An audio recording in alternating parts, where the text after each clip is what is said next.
Uno de los géneros del séptimo arte que más adeptos posee es el cine de terror, y no es de extrañar. Gracias a este medio podemos sentir la emoción y el miedo de encontrarnos en todo tipo de situaciones extremas, con la seguridad de que nunca nos pasará nada a este lado de la pantalla. Ya desde los propios orígenes del cine se explotó este género con algunas películas de gran calidad.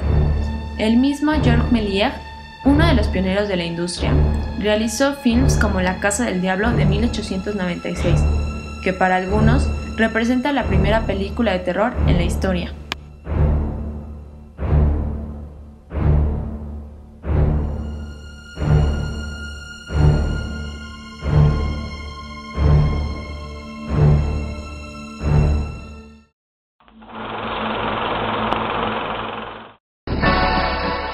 El género continuaría evolucionando, adaptándose a las diferentes tendencias artísticas de cada momento.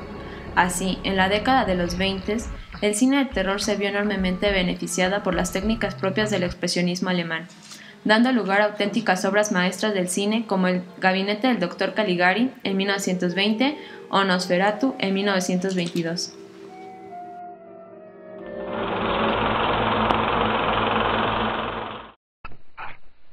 En este periodo destaca la importancia de las películas de terror rodadas en los Estados Unidos, generalmente inspiradas en clásicos de la literatura, y seguidoras de la herencia del expresionismo que los cineastas alemanes trajeron consigo tras la Segunda Guerra Mundial.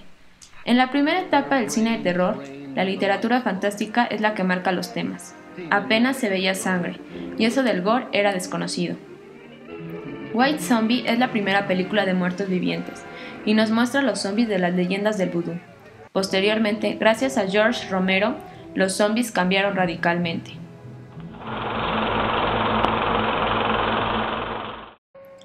Hubo una pequeña crisis dentro del género debido a la Segunda Guerra Mundial. Se dejaron a un lado los temas escabrosos. La gente quería distraerse. Ya habían pasado suficiente miedo. Aparece la serie B. Se empiezan a ver los temas que serán estrellas en los años siguientes. Aparecen las criaturas que están basadas en leyendas o cuentos no tan populares como en la década de los 30. A mitad de esta década, debido a la culminación de la Segunda Guerra Mundial, el cine comenzó a inclinarse hacia lo oculto, rasgo que post-bombas atómicas se acentuó, relacionando a la ciencia ficción con el terror.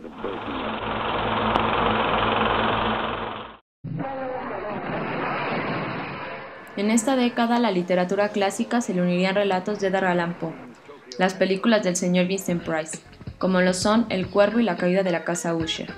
También surge interés por la tecnología puntera. Los nuevos avances tecnológicos dejaron de lado la temática de fantasía para centrarse en otros más cercanos a la ciencia ficción, en las que alienígenas y mutantes eran los principales protagonistas. La energía nuclear se va a convertir en la excusa perfecta para todo tipo de películas de terror.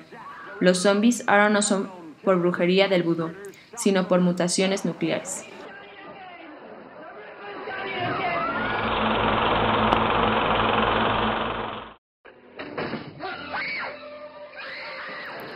En los 60s, las jóvenes generaciones empiezan a despertar. Aparece el rock, los hippies, la libertad, las revoluciones sociales, la guerra de Vietnam.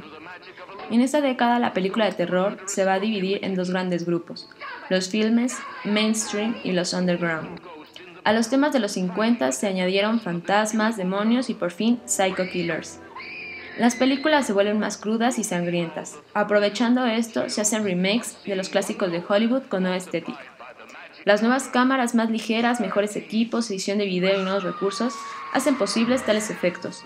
Hablamos de un factor puramente tecnológico. Con la llegada del gran genio Alfred Hitchcock, todo cambió, eliminando los elementos sobrenaturales, para dar paso a historias más humanas y realistas. De sus manos saldrían películas de terror tan populares como Psicosis o Los pájaros. Los zombies de Romero cambiarían para siempre las películas de muertos vivientes. Ahora estos comen carne humana, y si te muerden te conviertes en uno de ellos. Siendo el cine de terror un fenómeno de masas, no tardaron en aparecer películas de terror con cierto toque de humor negro, con algo de cine erótico, y estas mezclas se van a conservar hasta nuestros días. En esta década nace el gore.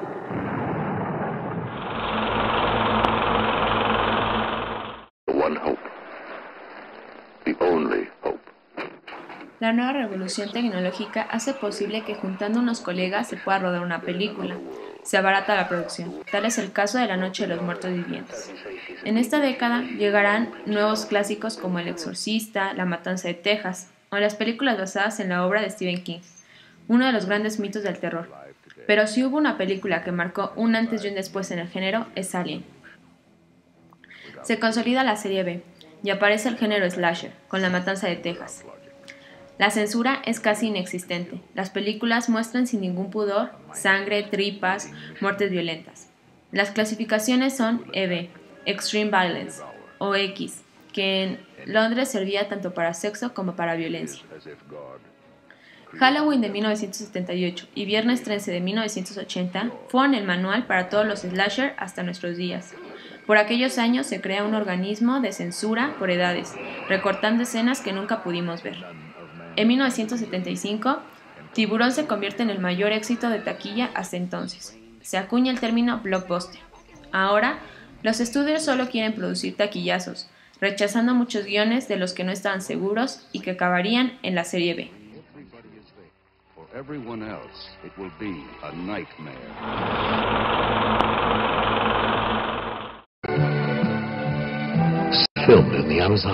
A lo largo de los años 80 se consagra el terror como género para adolescentes. Se acepta bastante nivel de sangre y gore.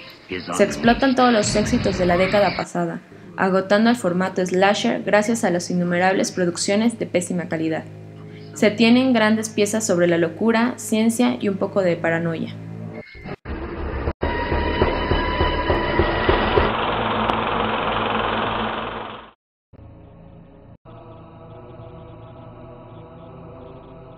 En la segunda mitad de la década, el cine de terror comenzó una etapa de decadencia.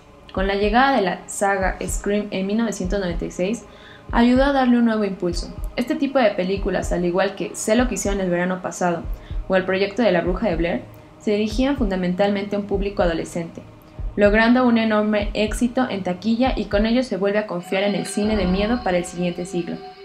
Tenemos también en esta década las primeras incursiones en el cine que simula ser un falso documental o con testimonio, la ya mencionada El proyecto de la bruja de Blair.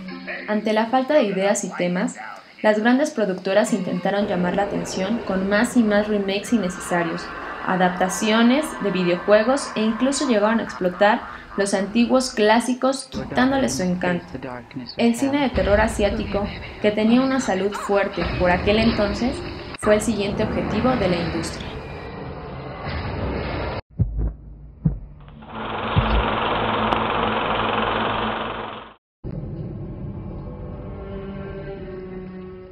Lo más interesante en esta década es la aparición del subgénero torture porn, una forma de hacer cine de terror centrándose en la tortura y sadismo, a veces sin argumento, que alcanza fama mundial gracias a Hostal. Se pone de moda el terror asiático, tiene sus propias señas de identidad, fantasmas, poco gore, niños raros y temas adaptados a la actualidad. En esta década resalta el cine japonés, que tenía una nueva estructura, dejando de lado todo lo explícito, nada de sexo y sangre. En general, había una maldad inmaculada de parte del antagonista. Los creadores de este cine trabajaban mucho en la estética y la trama, saliendo de la historia común de fantasmas. Tal es el caso del coreano Ji-Woon Kim, el chino Fruit Chan y el japonés Takashi Miike.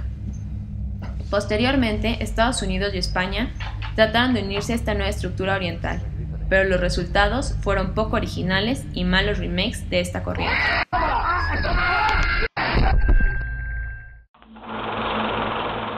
En la historia que reconstruimos aquí aparecieron distintos temas que sirvieron de base y que intentaron elaborar temas complejos.